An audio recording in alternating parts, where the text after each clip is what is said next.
Well, I'll start here with, in the year of our Lord, 2013, there was a lot of games came out.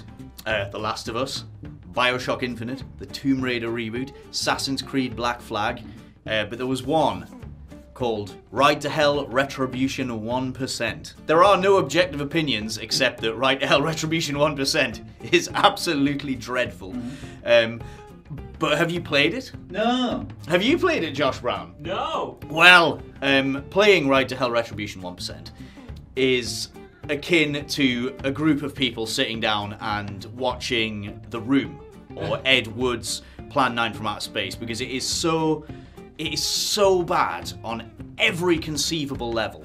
You know, it looks dreadful. The cutscenes have no audio half the time. All the characters have giant hands. Nothing about the game works in the most hilarious broken way possible. There's a lot of hand-to-hand combat which doesn't work because the first hit of your combo knocks your opponent out the way, so you can't finish the combo. But what there then is pressing the circle button does like a single unblockable kick, which you can just do endlessly on any enemy that gets close enough to you until they're dead. Like doing the Duke Nukem Mighty Boot forever. And it never stops being funny. And not only that, it has the, its writing it shoots for this kind of mature, like post-Vietnam tone of all these gritty outlaw bikers. You know, it's trying to be Sons of Anarchy, and it's like the most cartoonishly juvenile thing you could possibly experience as well.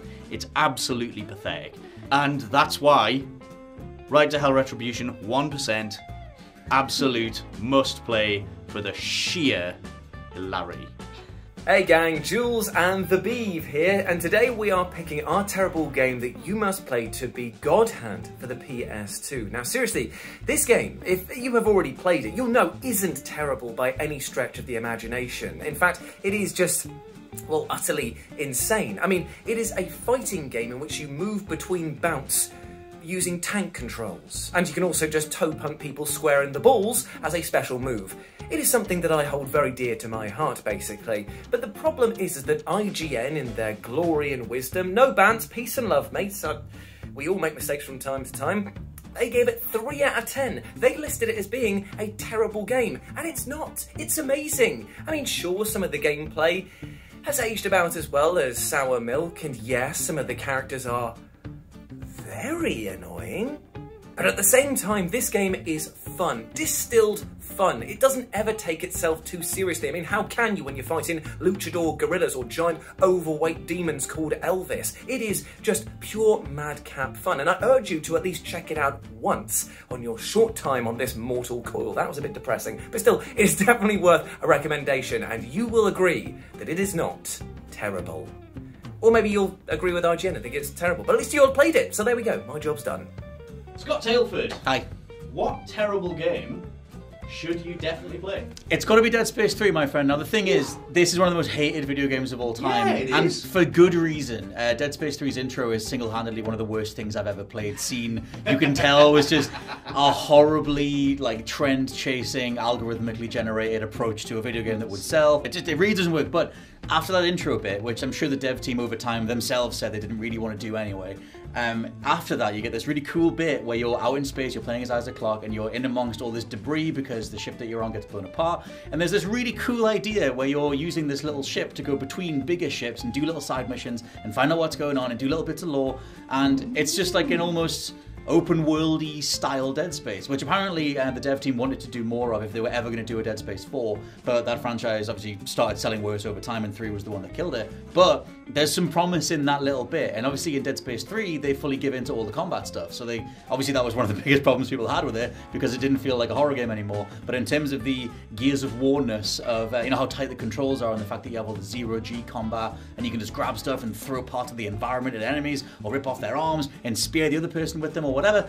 The gameplay side of it is so solid after the intro bit. That I actually really love that part of the game, and I think that, like, obviously it gets worse as you go. The story, especially towards the back third, is god awful when it's just like a weird love triangle thing that has nothing to do with Dead Space whatsoever. But there are parts that are solid, and that bit when you're up in space after the horrible intro is awesome. And also, I think the bits when you first land on the planet and it's a bit like The Thing, where it's just like an Arctic base, and there's creatures left, right, and center, and you get this really cool armor. Like, Josh, you know the armor's cool in Dead Space. Dead Space 3 is cool, man. Dead Space 3 can be cool. Not the intro, just after that. Cool and good? I don't think it's cool and good, but sometimes it's cool and good, but it doesn't last very long. Every single turn it gets in its own way, like every single time. But some of the armor designs are cool. The open space bit is awesome. All the bits on the Arctic station before the story decides to get in the way again. And Isaac shoots this dude who's like the boyfriend of the person he's trying to get with, and then she's like, "Well, you're the main character, so I'm gonna have to get with you now." Wow. And then the way that it all rolls out is terrible. But still, there are redeeming factors to Dead Space 3. I'm saying that in the year of our Lord 2023. And it's worth checking out as a curio. I'm going to be honest with you guys, I love Resident Evil Survivor and I don't care who knows it. Is it flawed? Yes, absolutely. But also there's so many cool little things about it that I love that I'm going to struggle to keep it into this 90 seconds or so. First of all, if you love the cheese of Resident Evil, this game is dripping. Dripping in the Gouda, dripping in terrible voice acting as well. So if you love the terrible acting of RE1, Survivor has got you covered. It's probably even worse. There's a full-grown man putting on an old woman's voice at one point down a telephone, telling you to come back home and stop doing those awful experiments. But even aside from the cheese, it's actually a really dark game. In RE2, you probably remember being chased by a single tyrant and it being terrifying. In Survivor, you literally go to the lab where they make the damn things and ship them out. And you get the lure into this new breed of tyrant that's being created by kidnapping children and poking them in the brain and taking out certain parts of their head and getting these hormones. It's some really messed up stuff that you wouldn't expect out of this weird, quirky PS1 title. So lore-wise, it's really interesting, and you can get most of it through playing through the game just once, which takes about an hour, but there are lots of split pathways to go to locations that you'll only see on certain playthroughs, and that affects the story as well and the characters that you come across, so that's really cool. And speaking of the characters you come across, this is the first game in the series, and I think the only game in the series, where you fight both lickers and hunters in the same title, so that's got to count for something. Resident Evil Survivor cutting through, being the quintessential Resident Evil experience, obviously. No, clearly not, but if you love late 90s horror games, and you love the PS1, and you love the classic Resi, but you haven't played it, what are you doing? Resident Evil Survivor, it's right there. That'll do, won't it? That'll do. Josh, are you gonna tell me about Dead May Cry 2? I hate to do it with you so much, man. I've got to talk about Devil May Cry 2, a game Can't stop you. that I've not stopped thinking about since I played it. It's one of the most fascinatingly bad video games ever made, and I'll tell you why you need to play it, why you right now need to play it. It's because if you've never been to video game school, which I imagine exists somewhere, you'll get everything, every lesson you need from playing Devil May Cry 2 for the class how to not make a sequel, because Devil May Cry 2 turns back the clock on every promising thing that the original Devil May Cry brought to the table. From the way the action is handled, to the boss battles, to the level design, to the way cinematics work, to the story presentation, it kind of throws it all out the window and says, nah, we don't need that. We don't need that. That's not what made the original game good. What made the original game good is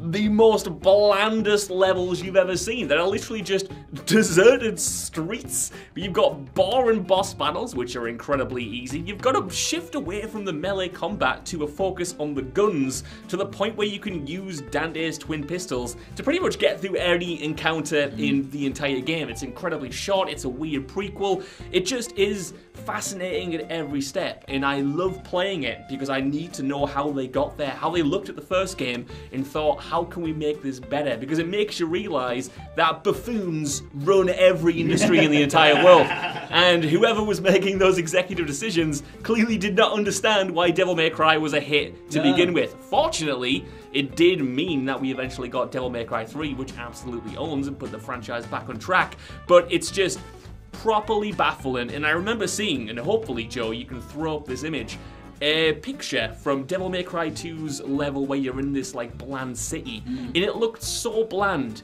that it had like an air of mystery to it. I just saw that screen. You're wrong in the mind. I saw it and just thought, I need to know how we've got there. How have we ended up Like an at abandoned this theme park. stage? Yeah, 100%. And you know what?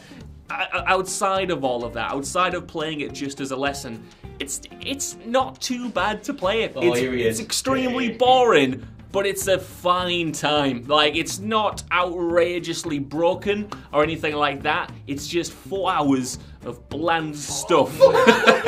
which maybe is too much. I realise that's a hard sell. But at the same time, if you want to do this entire franchise like I did, don't skip 2 because it'll make you appreciate the other games just so much more.